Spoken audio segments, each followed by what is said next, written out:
No se conecta, oye. Bien. Ya. Ya estamos conectados. Vamos a esperar unos minutitos, por favor, Enver, hasta que se conecten nuestros amigos y nuestras amigas. Esperemos, por favor, unos minutitos, Enver. Listo, con mucho gusto.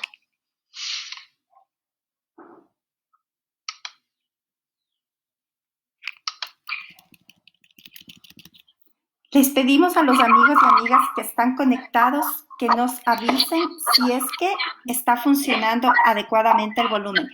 Creo que el volumen de tu celular está en alto, por eso se escucha ese ruido. ¿Puedes ponerle en silencio, Enver? Está en volumen bajo. ¿Seguro?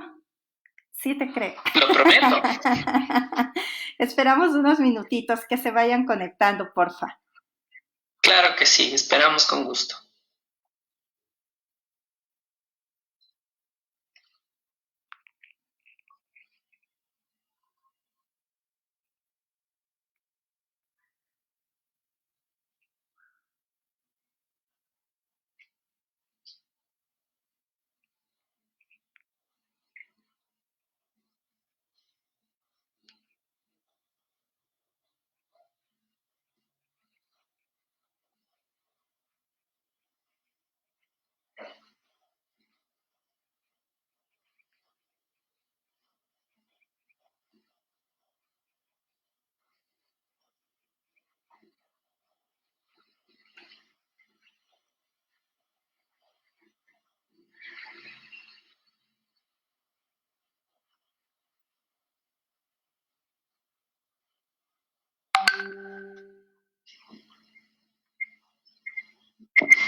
Veo que tenemos 17 personas. Sí, esperamos siempre 5 minutitos para poder empezar porque estamos compartiendo las transmisiones a varias cuentas de WhatsApp, están conectándose los compañeros, pero de todas maneras ya se ha conectado Manuel Pino, saludos desde Cuenca, les saludamos.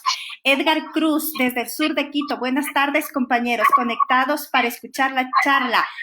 Y doctor Cruz, queremos comprometerle para los próximos días para un tema súper interesante que tiene que ver cómo proteger a nuestras mascotas, a nuestros amigos, animalitos en esta época de emergencia, y usted como veterinario tiene una gran experiencia en este ámbito. Seguimos saludando a nuestros amigos. A Izquierdo, saludos desde Manabí, Puerto Viejo, que también se ha conectado.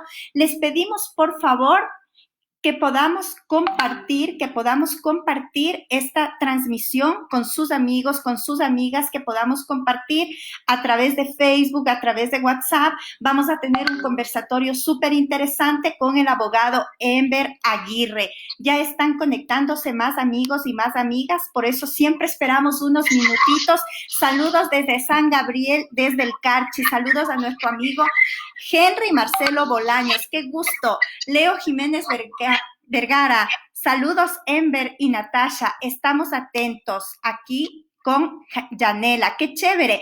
Alejandro Vera Ollarvide, Esmeraldas presente, un saludo y un abrazo para nuestros compañeros y amigos de Esmeraldas. Marlen Tuapanta, saludos cordiales desde el centro norte de Quito. La vida vencerá. Qué bonito mensaje, la vida vencerá en estos momentos tan difíciles. Sebastián Ramón, saludos desde La Maná.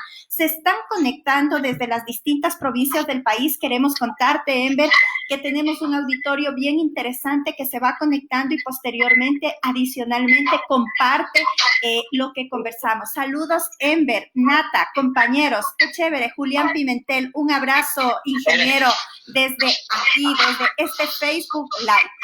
Bueno, les pedimos por última vez poder compartir a nuestros amigos y nuestras amigas esta transmisión en vivo.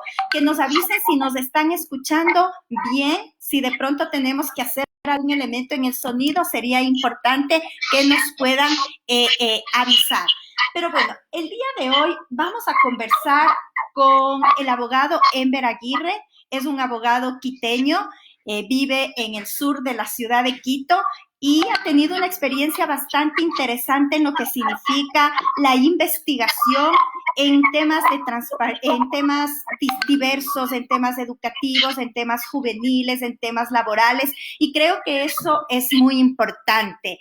Presente la joven guardia, nos dice Izquierdo, así es. Y bueno, nos dicen ya varios compañeros algunos otros mensajes. Entonces le hemos convocado al abogado Enver Aguirre, experto en temas de transparencia y acceso a la información, incluso cuenta con un diplomado, una especialidad en este tema, para poder abordar hoy un aspecto muy importante en la vida de nuestro país y del mundo, porque entendemos que nos va a ayudar con una panorámica de carácter mundial, pero también de lo que pasa en el Ecuador, acerca de la transparencia y acceso a la información en casos de emergencia.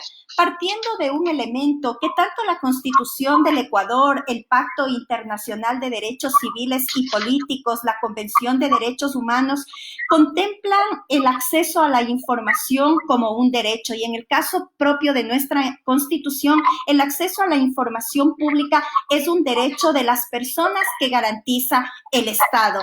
Y creo que para iniciar también es importante señalar que esto contempla nuestra Constitución, pero adicionalmente el propio artículo 227 señala de nuestra Constitución que la administración pública constituye un servicio a la colectividad y que uno de los principios que tiene y que está regido por uno de esos principios es la transparencia. Enver, bienvenido. Muchísimas gracias por aceptar esta charla, este diálogo. La dinámica es la siguiente: tú tienes 20 minutos para hacer tu exposición central y posteriormente vamos a responder inquietudes, preguntas de nuestros amigos cibernautas que de todo el país están conectados, incluso desde Estados Unidos y de El Salvador, que también están conectados. Entonces, Enver, ¿qué nos podrías decir esta tarde respecto a la transparencia y acceso a la información en la emergencia como en la actualidad estamos viviendo? Buenas tardes con todos y todas, con quienes nos siguen, con quienes han asistido a esta invitación por parte de la Unidad Popular Pichincha. Muchas gracias a Natasha por la cordial invitación que nos ha hecho. Estos son días particulares alrededor del mundo y del Ecuador, sumamente singulares.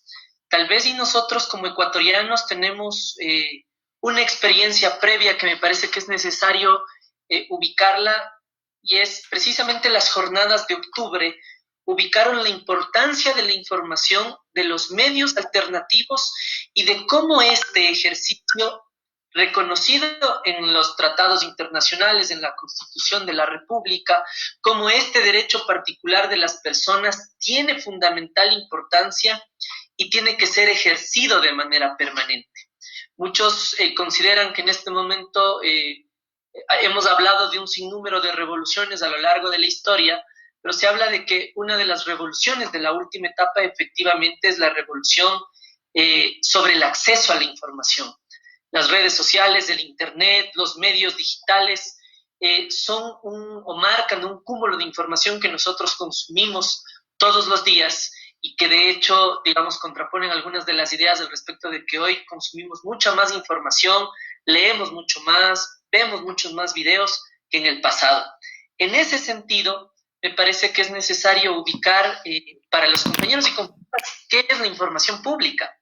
Y por supuesto debemos ir de aquello que establecen las definiciones conceptuales generales, de aquello que establece el ordenamiento jurídico ecuatoriano, al respecto de que es toda la información emanada desde las instituciones públicas, desde las personas de derecho público y privado, ojo, y privado, que tienen una relación con el Estado al respecto de la información que se genera. Eso es muy importante tenerlo en cuenta, porque hablamos entonces de que los ministerios tienen la obligación de entregar información, hablamos entonces de que los bancos en este momento, por ejemplo, que son semipúblicos, tienen la obligación de entregar información. Estamos hablando de que las agencias de instituciones públicas tienen la obligación de entregar información, y en ese sentido nos podemos preguntar también algunas cosas. Por ejemplo, en este momento, ¿qué hace el Instituto Nacional de Estadísticas y Censos para decirnos algunas de las informaciones que deberían estarse contrastando al respecto de indicadores económicos, políticos, sociales? Se me ocurre. Me parece que es importante ubicar estos elementos en correspondencia de aquello que pueden estar haciendo las autoridades públicas, las instituciones públicas, de aquello que le llega a la información en términos de su necesidad, de su demanda, y aquello que las instituciones están entregando. Porque hay una frágil línea alrededor de aquello que dicen y aquello que se requiere, aquello que se necesita y aquello que nos están contando en la realidad.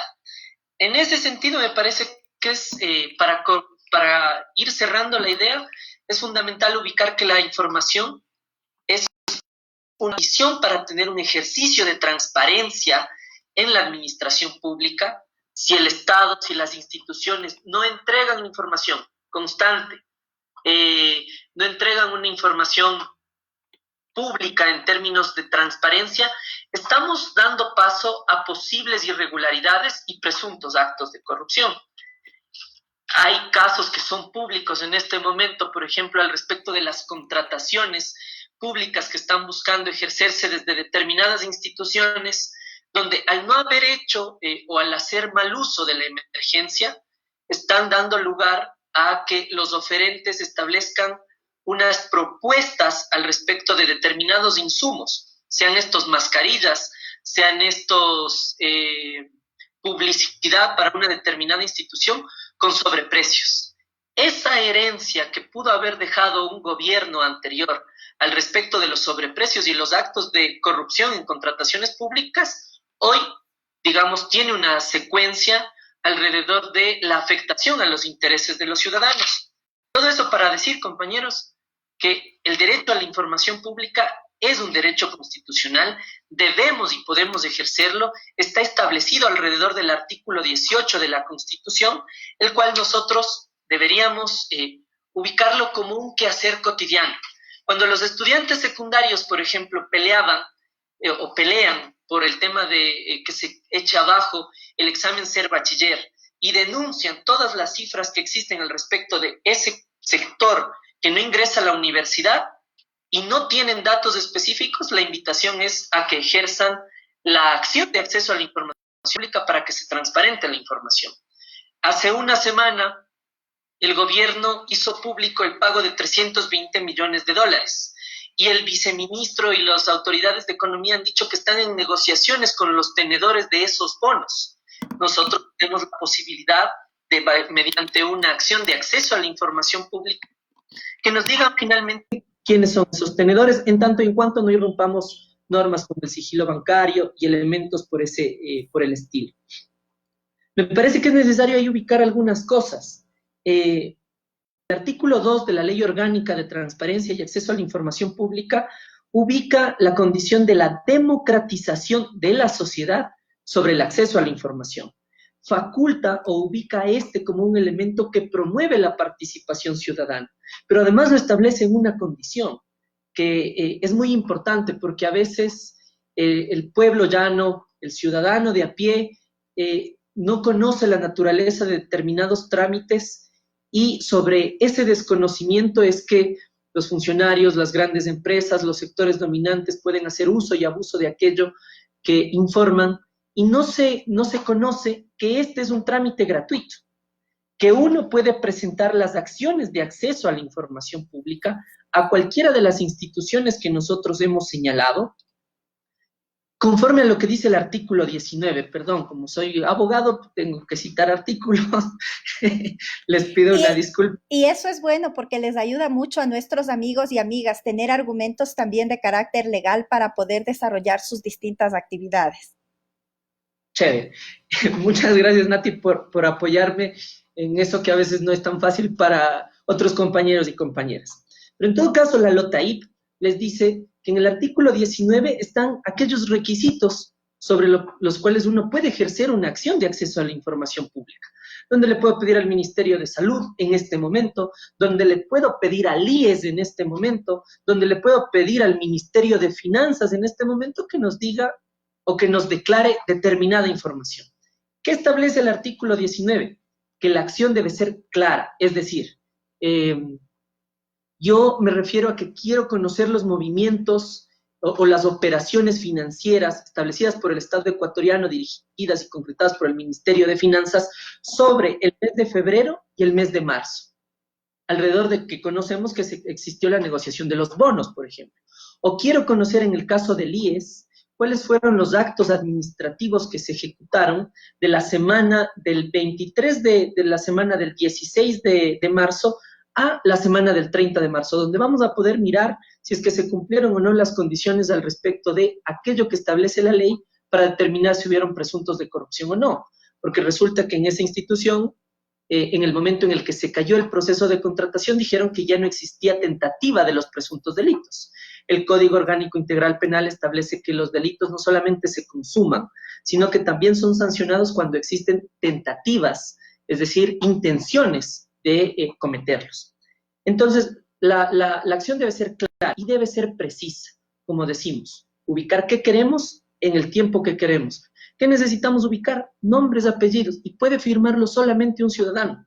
No necesitan de estas personas que hemos ido a las facultades de jurisprudencia a estudiar derecho para que les firmen las acciones de acceso a la información. Solamente el requerimiento de la persona, su firma, y basta para que proceda. Ahora, ¿cuáles son los plazos? Porque también uno de los problemas en el país es que tenemos una serie de leyes, tenemos una serie de plazos, pero resulta que esos no se cumplen. Entonces las personas nos dicen, sí, voy a presentar una acción, pero ¿cuándo me van a responder? Se me van a hacer los locos, para ubicar los términos con los que nosotros nos dirigimos comúnmente. En ese sentido, la ley establece que para que, frente a una acción de acceso a la información, la institución a la que se le requiera esa acción tiene un periodo de 10 días para contestarnos. Es decir, presento el 1 de abril y me tienen que contestar hasta el 10 de abril al respecto de aquello que yo estoy requiriendo. Y por supuesto tiene un plazo adicional conforme lo establece la ley de 5 días. Es decir, en un promedio de 15 nos deberían informar aquello que existe. ¿Qué pasa si las autoridades no cumplen con esas acciones? Hay sanciones, desde administrativas en términos de llamado de atención, desde, digamos, sanciones pecuniarias que afectan el bolsillo de los funcionarios que no las han cumplido, hasta las destituciones de los cargos de las personas que no cumplen estos elementos. Finalmente, ahí hay dos cosas que me parecen fundamentales. ¿Quiénes pueden patrocinar gratuitamente estas acciones de acceso a la información? La Defensoría del Pueblo y el Consejo de Participación Ciudadana y Control Social. En ese sentido, me parece que sobre la emergencia es necesario ubicar algunos datos que transparenten aquello que estamos viviendo a nivel del Ecuador y del mundo. A mí me llama, me llama la atención, me genera mucha preocupación los datos que el COE Nacional ha levantado, porque me parece que no son en lo absoluto transparentes y que además, si nosotros los miramos con un poquito más de detenimiento, pueden generar una profunda preocupación al respecto de lo que ocurre en el Ecuador. El día de hoy nos han hablado que existe 3.388 personas que están contagiadas. De esas, 2.368 se encuentran en Guayaquil. Una gran parte, digamos, la gran mayoría se encuentran en la ciudad de Guayaquil. Pero el problema que nosotros deberíamos mirar no pasa solamente por el número de contagios o el número de personas que se encuentran en situación sospechosa, sino que me parece que deberíamos ubicar sobre todo cuál es la acción correspondiente desde el Estado, desde el Ministerio de Salud, desde los órganos públicos, al respecto de controlar esta pandemia. Y uno de los indicadores importantes me parece que son las pruebas que se están realizando por provincia. En ese sentido, de 2.368 casos, en el caso de Guayas, tenemos 5.604 pruebas realizadas. ¿Qué quiere decir eso? Que tenemos un promedio de 2.36 pruebas realizadas por cada persona contagiada. Eso es sumamente grave, porque en realidad los niveles de contagio son en proporciones geométricas. Miremos el caso de Pichincha. Hay 285 casos comprobados y hay 1.608 pruebas realizadas.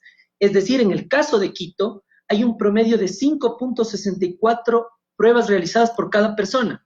¿Cuál es la diferencia que el COE ha establecido respecto de estos indicadores? ¿Cuál es el fundamento técnico para la diferencia entre Quito y Guayaquil, por ejemplo?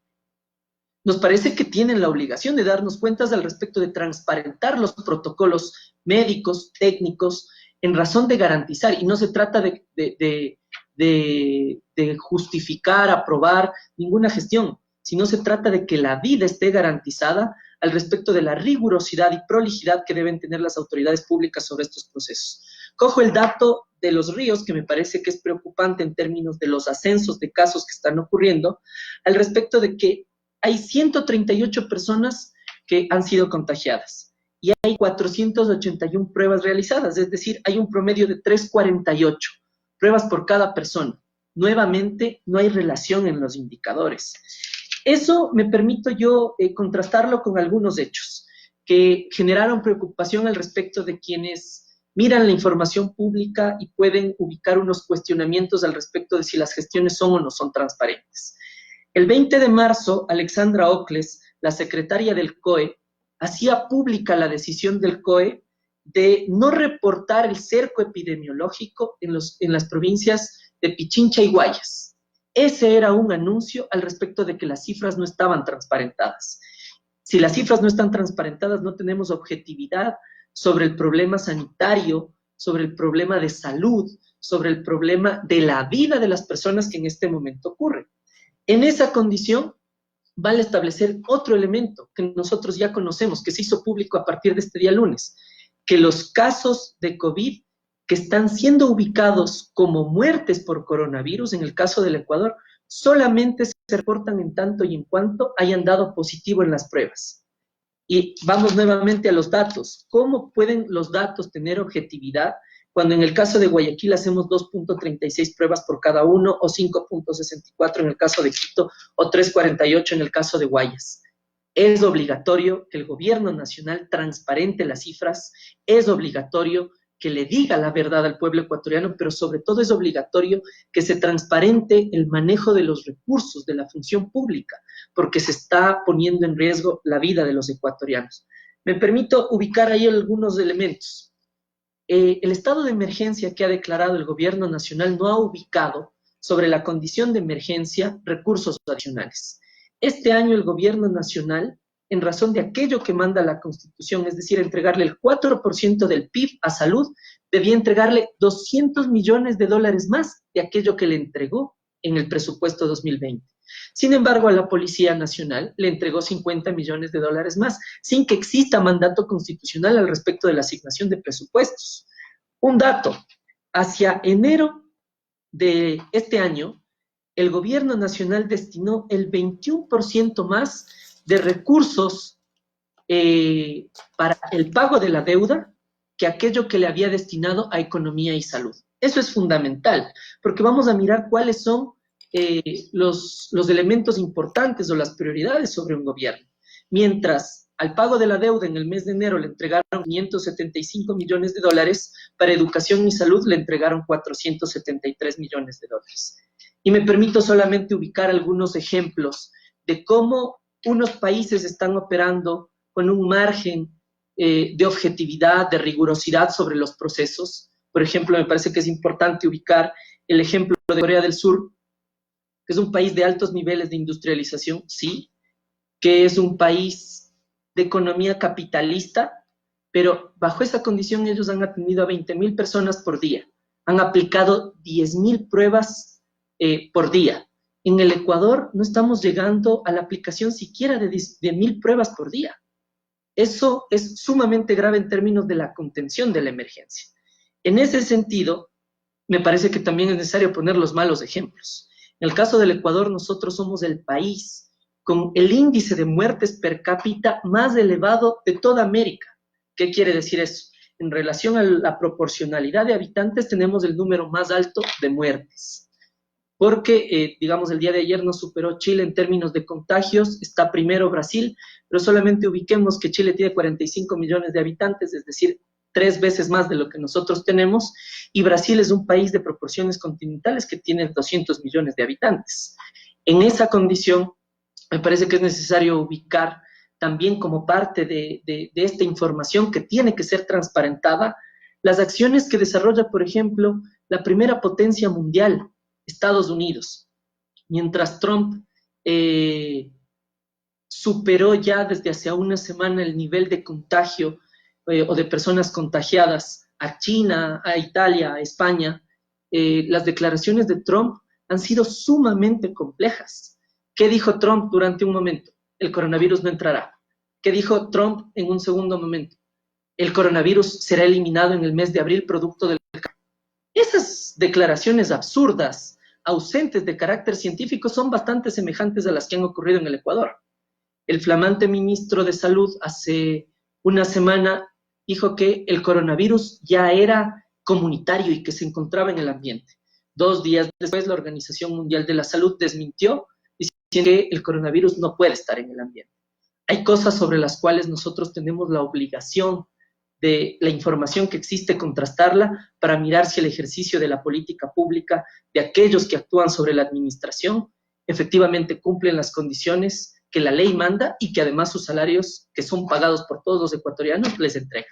Eso.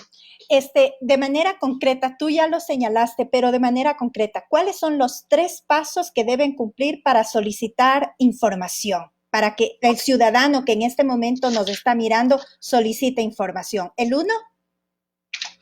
A ver, es presentar un escrito en cualquier institución, citar el artículo 19 de la Ley Orgánica de Transparencia y Acceso a la Información Pública, que ese escrito contenga la pretensión clara de qué información quiere recibir, el tiempo determinado sobre el cual requiere esa información y la firma de responsabilidad.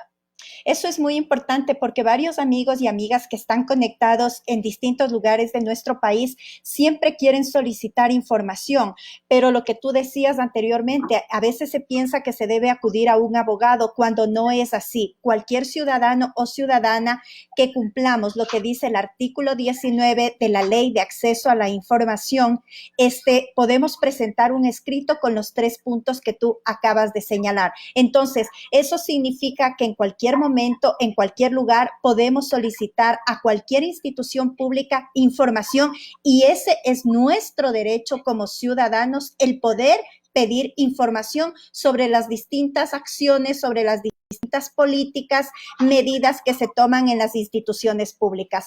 Marlene Tuapanta, una cosa antes de ir a la pregunta de Marlene Tuapanta. El presidente, ¿qué sensación te dejó o qué valoración tienes tú respecto de lo que dijo el día de ayer el presidente de la República, que ha ordenado que se transparente la información por dolorosa que sea? Es bien fuerte lo que dijo el día de ayer el presidente de la República. Los abogados tienen un dicho que es muy común, que es esta frase de a confesión de parte, relevo de prueba.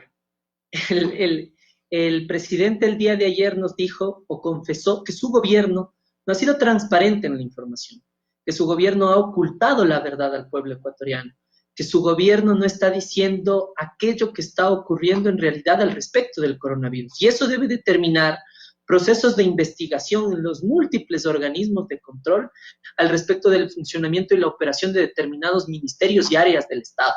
Debe entrar en investigación. Parece que ahí las acciones que ha hecho Fiscalía, Contraloría, el Consejo de Participación Ciudadana han sido acertadas al respecto de resolver investigaciones sobre ministerios de administración de hospitales, Ministerio de Salud Pública, analizar qué es lo que ha ocurrido en el IES. Todo eso necesita ser corroborado, porque finalmente hay una información que no es transparente y la vulneración de la ley debe implicar, no implica solamente omisiones administrativas o civiles, sino incluso en este caso de emergencia pueden determinar responsabilidades penales. Totalmente de acuerdo contigo. A confesión de parte, relevo de pruebas. Y lo que dijo ayer el presidente de la República significa que realmente toda esta información que nos están entregando no es verídica. Es decir, falta transparencia en aquello. El otro elemento. El día de hoy, un ciudadano presenta un escrito solicitando información. ¿Cuánto tiempo tiene esa institución pública como máximo para responder el pedido de ese ciudadano? Ahí, dos cosas. La primera, en términos de plazos, tiene 10 días para responderle y tiene un plazo adicional en tanto y en cuanto lo motive y lo justifique de 5 días más. Es decir, hablamos de 15 días. Ahora, si es que esa institución finalmente no le responde después de esos 15 días, quienes pueden patrocinar en materia jurisdiccional, en sede jurisdiccional, es decir, frente a autoridades de la justicia, frente a jueces en específico, es la Defensoría del Pueblo, por un lado, de manera gratuita, o el Consejo de Participación Ciudadana en segundo, o digamos como un espacio también posible. El Consejo y la Defensoría pueden patrocinar ante jueces, ante instancia jurisdiccional, estas acciones de acceso a la protección para que en juicio se demuestre, primero, que entreguen la información y segundo, que quienes no la entregaron sean sancionados conforme a la ley. Tú que eres abogado y los que te estamos escuchando de pronto no todos somos abogados, ¿cuál es la diferencia entre plazo y término? Que el plazo es el tiempo entre el día primero y el día máximo que tienes para cumplir. Del 10 al 15, si cumples el 13 no hay ningún problema. El término es la fecha final. De allí no hay ningún día adicional que pueda excederse para el cumplimiento del acto o la responsabilidad concreta. Pero no tiene que ver con sábados y domingos, esa es la confusión un poco que yo tengo. Sí, a ver, eso y depende la materia, en la que nosotros hablemos. En el caso de los plazos, hablamos de los días en términos generales y de los términos hablamos de los días solamente laborables. Ok. Marlene Tuapanta nos dice lo siguiente. Por favor, ¿el acceso a la información pública rige para los gobiernos seccionales? Sí, claro. Rige para todas las instituciones, para todas las personas jurídicas, públicas o privadas, para todos los espacios que tengan relación con el Estado.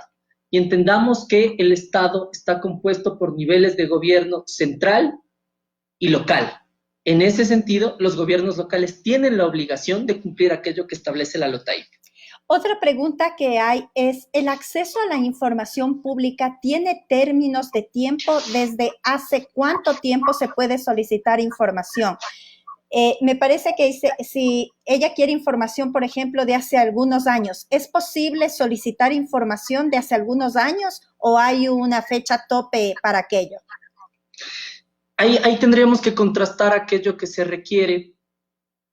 Uno puede solicitar la información pública en términos generales, sin importar, digamos, el tiempo, pero si necesita determinar, por ejemplo, posibles omisiones o acciones que hayan vulnerado elementos de orden administrativo o tengan responsabilidad civil, tienen un plazo, según la Contraloría, de 7 años. Es decir, si yo quiero determinar una presunta omisión o una responsabilidad de ese tipo alrededor de una institución o funcionario, el plazo sobre el cual puede ser sancionado esa persona o se puede levantar un proceso al respecto de esa consulta y de ese requerimiento específico es 7 años. Por lo cual lo recomendable, en términos de si uno quiere ejercer un proceso de fiscalización, es que levante la información en el plazo de los 7 años, es decir, en el caso concreto de este año, del 2020 al 2013.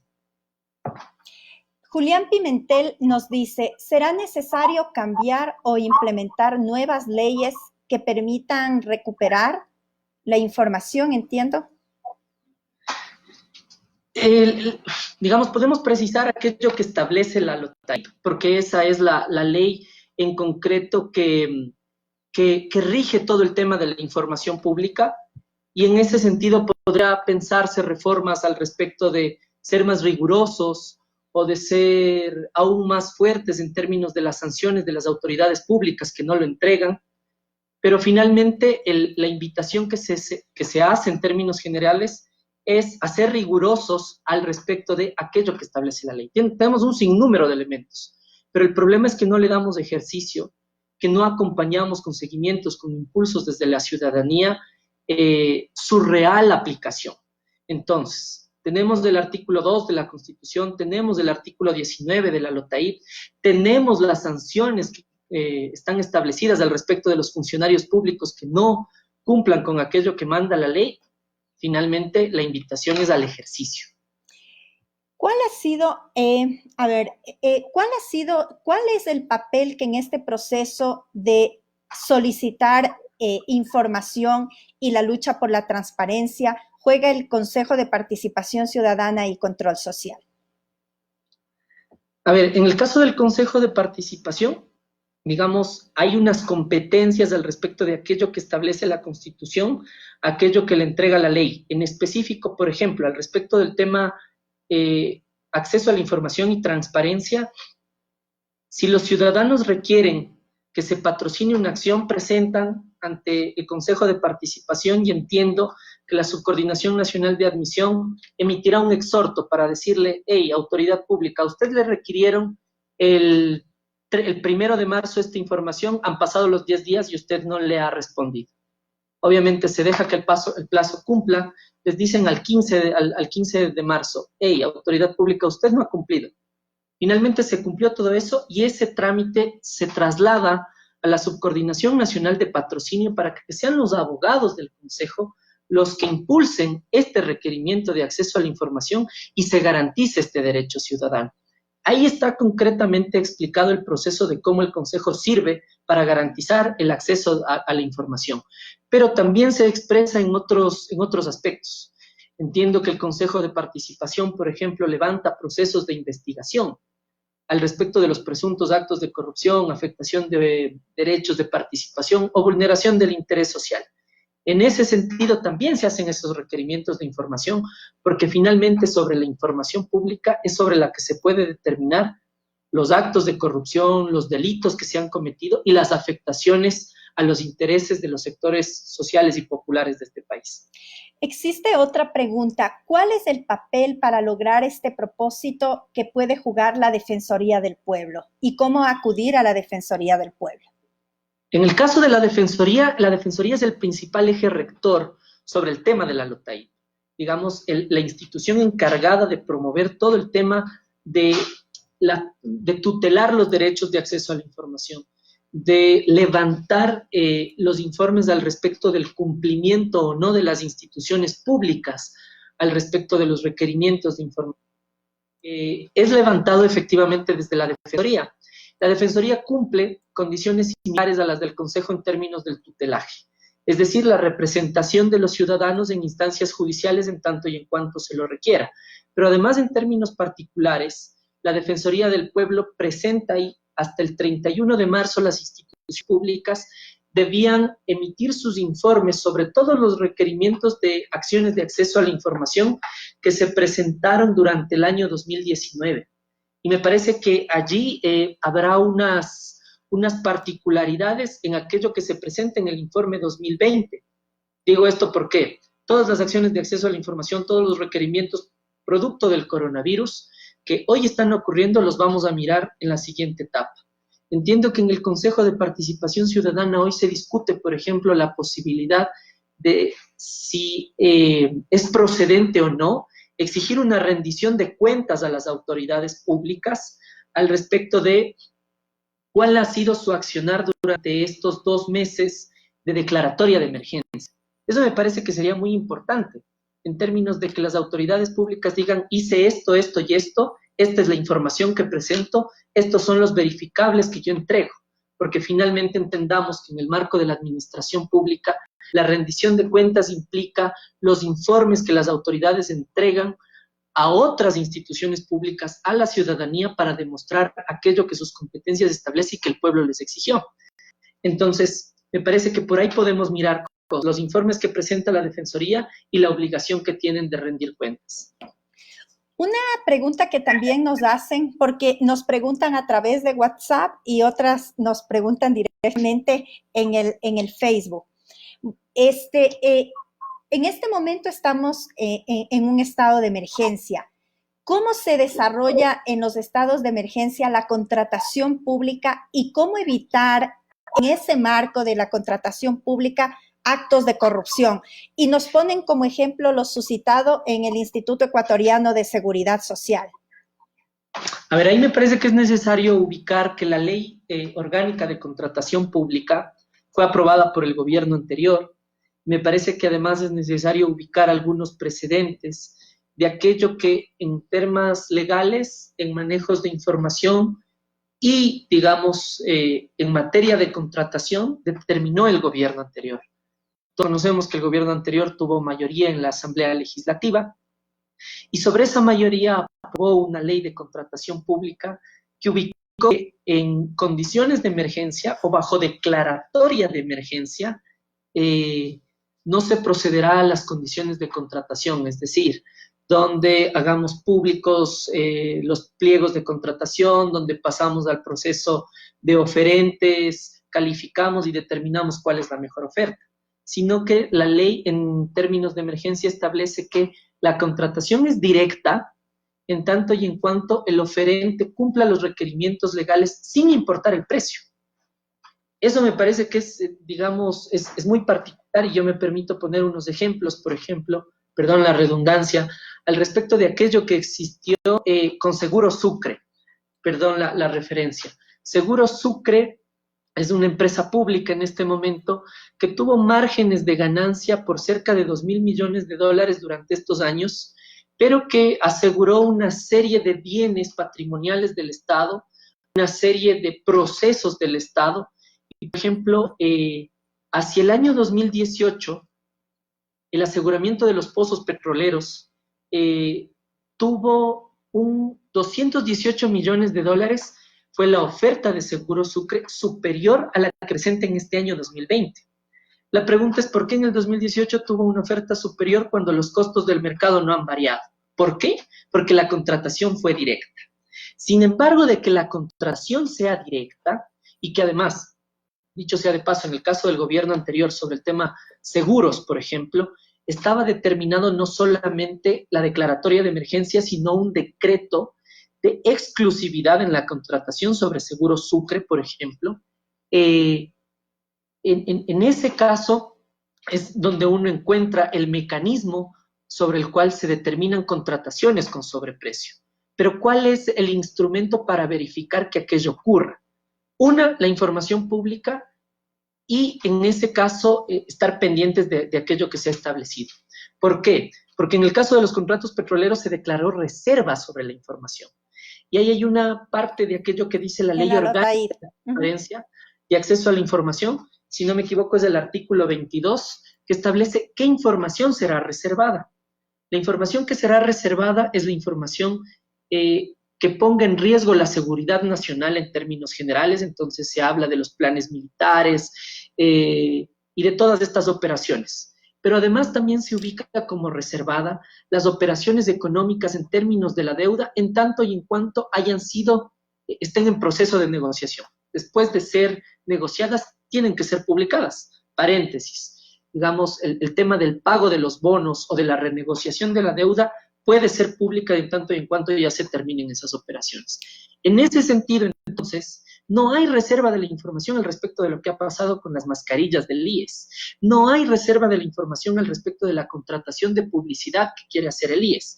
Entonces, si bien por declaratoria de emergencia la contratación puede ser directa, pero finalmente la contratación tiene que ser pública.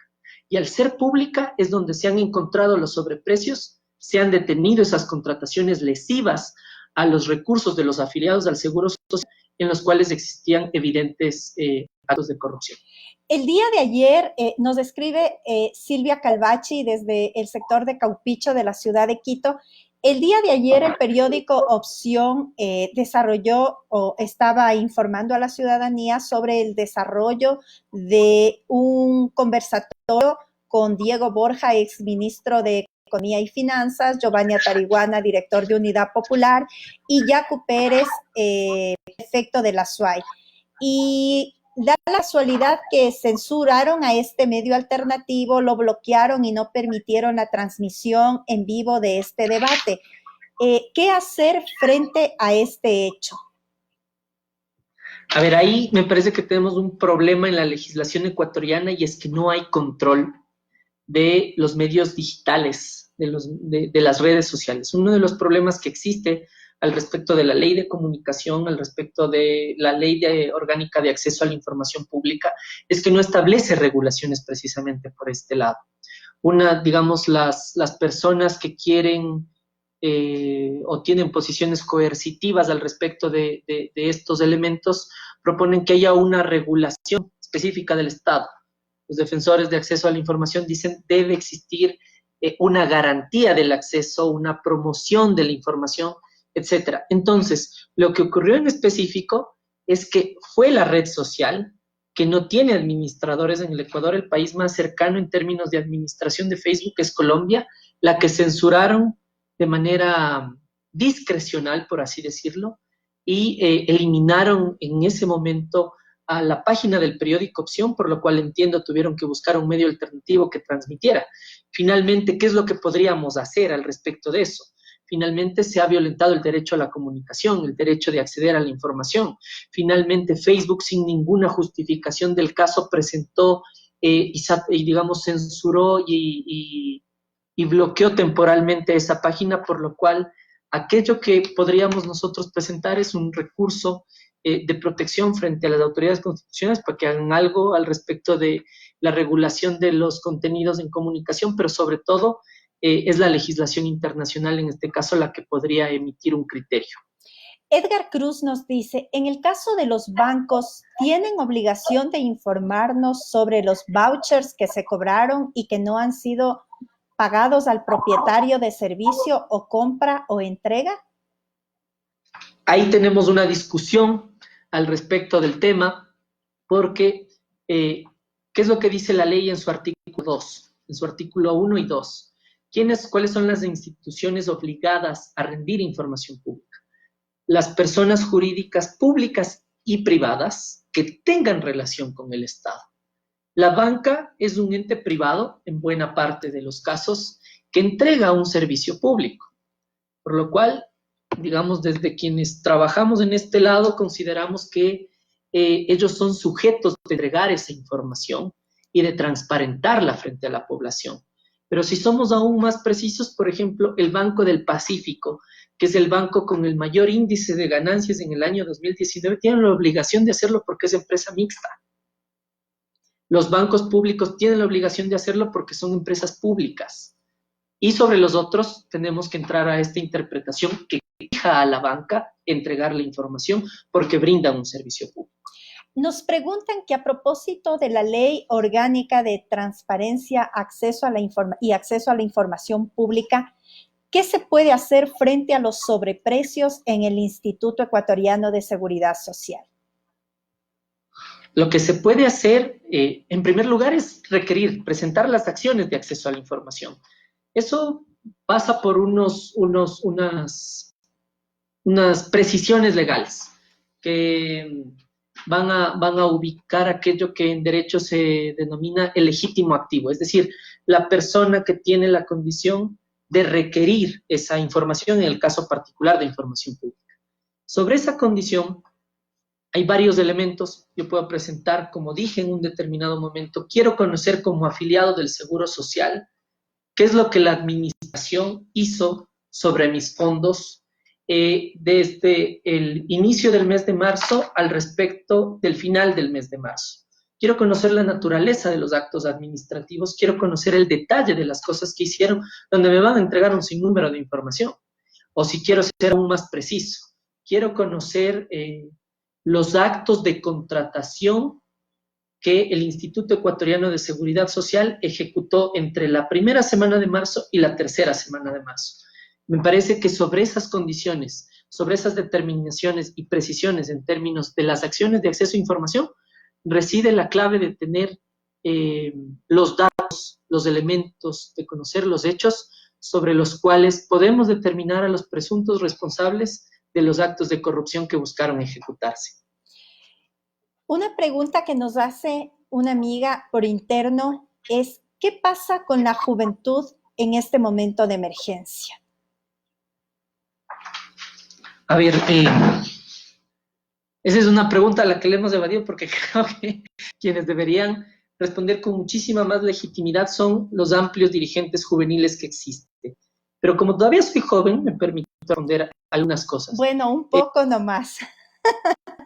Estamos en los linderos, dirían por ahí, en los albores. Entonces, hay una preocupación profunda al respecto de aquello que está ocurriendo con educación.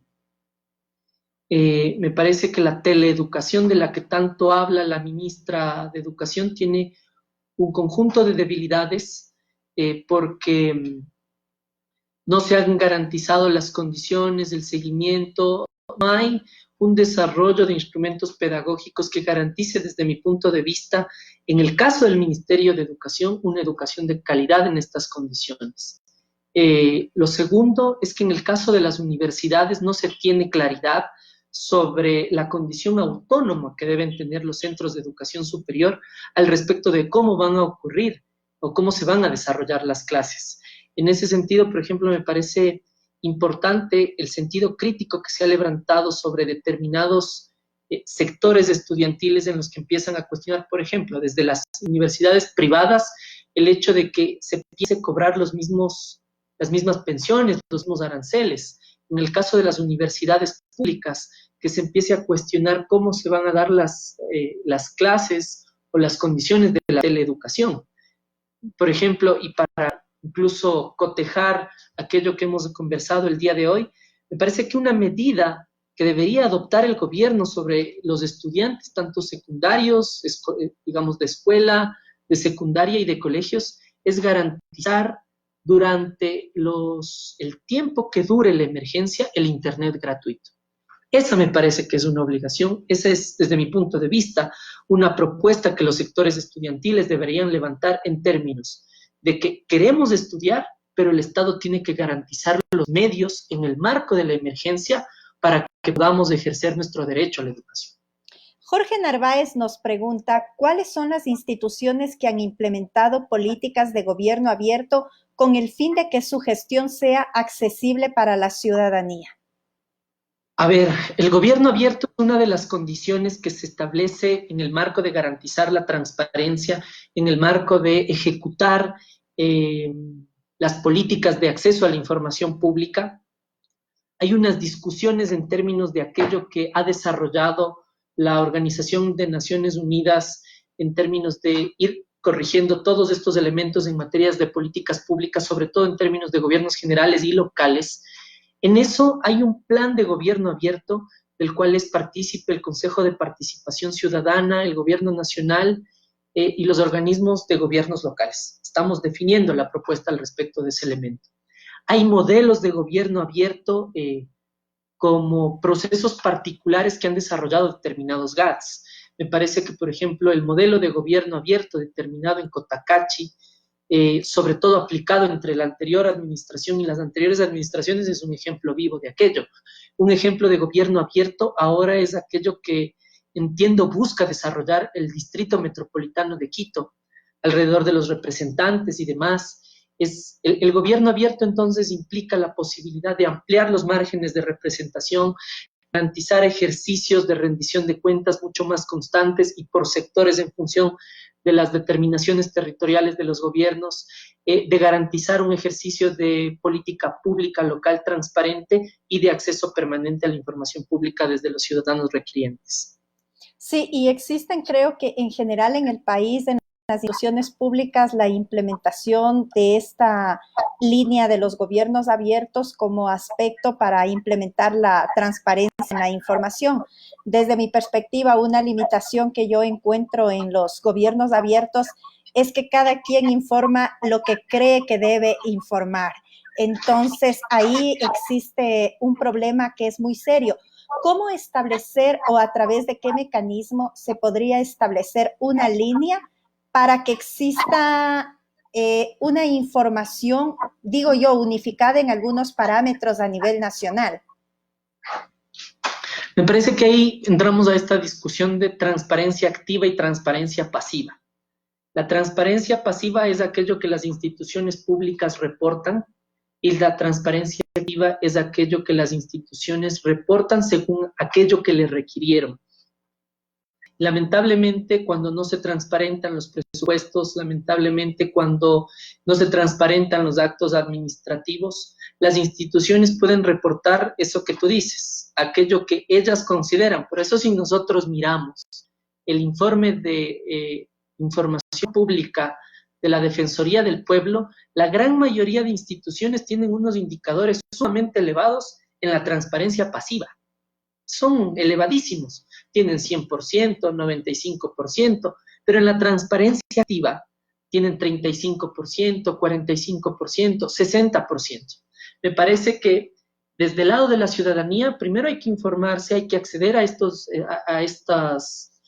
recursos que presentan determinados órganos de control para hacer unos cruces efectivos. Hoy tenemos a disposición de cada uno de los ecuatorianos un sinnúmero de instrumentos de control social y de combate a la corrupción. Están contenidas en distintas leyes la posibilidad de organizar vedurías, observatorios, la posibilidad de presentar denuncias, acciones de acceso a la información. Miremos en dos sentidos. Una son los instrumentos jurídicos que tenemos para prevenir la corrupción, para garantizar la transparencia, y otros son los instrumentos que tenemos para combatir la corrupción, y en ese sentido me parece que tenemos que hacer un cruce efectivo, de tal manera que la transparencia activa y pasiva tengan un cotejamiento con la realidad, que pasen desde los actos que desarrolla la administración, cómo administran los recursos y cómo se da atención a los ciudadanos. Porque uno de los problemas que yo considero que existe en el sector público es que los sectores públicos creen que le hacen un favor a los ciudadanos atendiendo sus requerimientos, y no es así. Están cumpliendo su labor, porque finalmente para lo que existen es para resolver las necesidades del pueblo en razón de los salarios que reciben por parte del pago de los impuestos del Estado, que hacemos todos.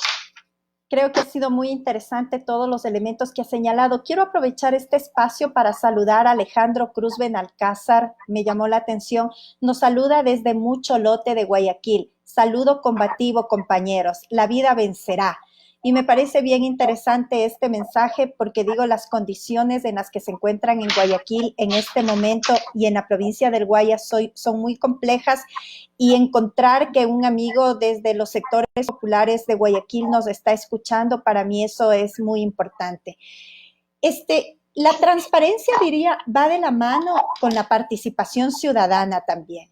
Y requerimos entonces tener una participación del pueblo a través de distintos mecanismos potentes. Porque si tú tienes una participación del pueblo potente, una participación del pueblo fuerte, tú vas a través también de distintos mecanismos a poder ejercer estos derechos de transparencia y este derecho a la información que tenemos. ¿Cuál sería para ti una lectura respecto de lo que pasa en este momento en el Ecuador en lo que significa la participación ciudadana? Ahí me parece que nosotros necesitamos, desde el lado de quienes creemos en un mundo diferente, de quienes exigimos que los derechos se cumplan en razón de mejorar las condiciones de vida de las grandes mayorías, que el Estado tiene la obligación y la responsabilidad de fortalecer la participación. Y fortalecer la participación no quiere decir cooptarla. Fortalecer la participación quiere decir, en tanto y en cuanto las organizaciones lo requieran, sea acompañada, sea fortalecida, sea... el acompañada y el fortalecida quiere decir poner sus instituciones, sus garantías, sus instrumentos jurídicos a su disposición. Pero también quiere decir poner sus instrumentos, su capital humano, en términos de asesorar técnicamente, en términos de hacer públicos, por ejemplo, los fondos concursables que existen para distintas áreas sociales en el mundo. Tenemos un Estado que no le dice a los jóvenes estos son los fondos concursables al respecto de becas, estos son los fondos concursables al respecto de la promoción del deporte, de las ciencias. Tenemos un Estado que no les dice a los compañeros campesinos, estos son los proyectos a nivel internacional de fondos no reembolsables que pueden mejorar la productividad. Tenemos un Estado que se guarda la información para sí. Entonces, el acompañar el desarrollo de la participación pasa obligatoriamente porque se fortalezcan las organizaciones sociales en este país. Durante 10 años tuvimos un Estado, un gobierno en particular, que sojuzgó a las organizaciones, que eliminó organizaciones, que estableció decretos para impedir el derecho a organizarse. La organización social existe mucho antes de la Constitución del 2008, que nos entrega un sinnúmero de garantías que las debemos ejercer. La organización social es una necesidad histórica para que los pueblos mejoren sus condiciones de vida. En ese sentido, un Estado garante de derechos lo que tiene que hacer es acompañar, fortalecer, entregar información, poner a disposición su capital humano en términos de que los ciudadanos ejerzan sus libertades. Enver, yo quiero agradecerte mucho por haber aceptado compartir este espacio que lo hemos denominado Quédate en casa y estudia también.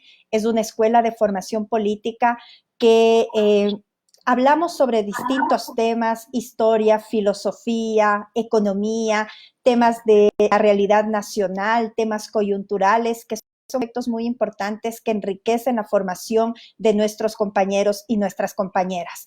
También a través de este espacio, como lo hacemos todos los días, expresar nuestra solidaridad al compañero Elvis Jumbo de Santo Domingo de los Sáchilas, Ricardo Ramírez de la provincia del Guayas, Fabiola Montenegro de la provincia de Pichincha, de la ciudad de Quito, por la pérdida de sus seres queridos que fueron contagiados de COVID-19.